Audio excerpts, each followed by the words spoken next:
Ja som Andy Timková, Pavlík Timková a snažím sa asi skvalitniť ľuďom život tým, že keď za mnou prídu so zdravotnými problémami, tak snažíme sa najskôr nastaviť stravu. Väčšina ľudí má problém s prekyslením, s nadúvaním, s plesňami a tak ďalej. Tak cez tú stravu a odkyslenie sa im snažím pomôcť. A potom, nakoľko je všetko v hlave, tak ich navigujem na tie správne osoby. Jedna z nich je určite Vierka Murinová.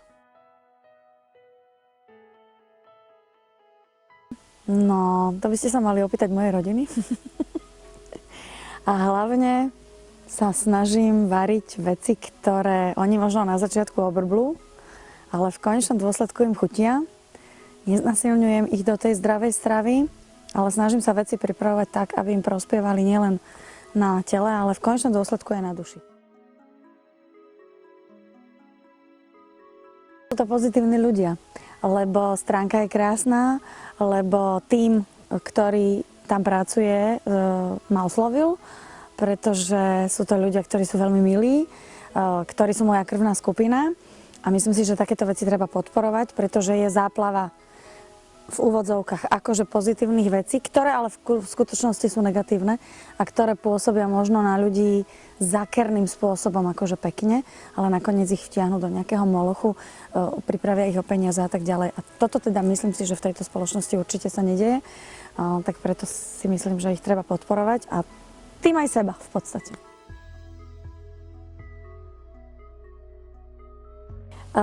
Lebo si myslím, že má to ľuďom čo povedať. V poslednej dobe zisťujem, že ľudia idú alternatívnym spôsobom, hľadajú alternatívne veci, hľadajú byliny, hľadajú doplnky výživy, v ktorých sa ťažko orientuje, pretože ich je záplava, ale hľadajú kvalitu, pretože zisťujú, že medicínske veci čím ďalej, tým menej fungujú. A nech fungujú z rôznych dôvodov. Ja nebojujem proti lekárom, pretože si myslím, že si ich takisto treba vážiť. V konečnom dôsledku ich učia v škole to, čo ich učia a oni to potom aplikujú na ľuďoch.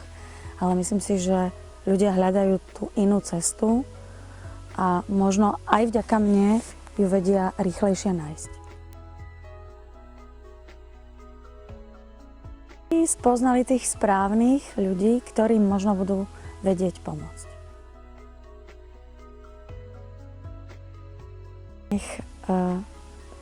Nech počúvajú vlastné vnútro.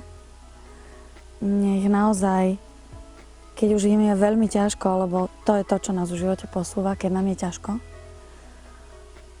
nech akúkoľvek otázku, keď si dajú, na ktorú nemajú nikde odpoveď, nech počúvajú to svoje vnútro, čo im odpovie, lebo to im vždy odpovie správne a väčšinou to ľudia nechcú počuť, lebo to je ťažká vec pre nich, pretože najväčší problém majú ľudia s pravdou. Takže vlastnú intuíciu sa snažíme vyblokovať a tá je možno najdôležitejšia zo všetkého. Tak nech počúvajú vlastnú intuíciu, vlastné ja. Také to dobré ja, lebo v každom z nás je aj dobre, aj nedobré. A vieme počúvať častokrát práve to nedobré, to povrchné. Ale keď ideme do hĺbky, zistíme, že je to presne opačne.